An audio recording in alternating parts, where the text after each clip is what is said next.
খুলনা বিশ্ববিদ্যালয়ের ছাত্রীনিবাসের ওয়াশরুমে গোপন ভিডিও ধারণের ঘটনার প্রতিবাদে উত্তাল হয়ে ওঠে ক্যাম্পাস। দুপুরে বিশ্ববিদ্যালয়ের হাদি চত্বরে সাধারণ শিক্ষার্থীরা প্রতিবাদ সমাবেশ করেন।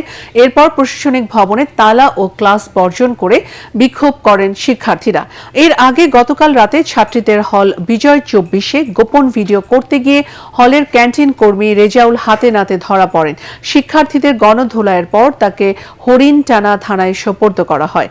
তাকে আশঙ্কাজনক অবস্থায় খুলনা মেডিকেল কলেজ হাসপাতালে ভর্তি করা হয়েছে।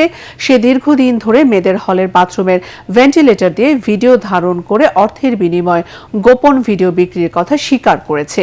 এই ঘটনায় বিশ্ববিদ্যালয় প্রশাসনের উদাসীনতার তীব্র সমালোচনা করে দোষীদের দৃষ্টান্তমূলক শাস্তির দাবি জানায় শিক্ষার্থীরা।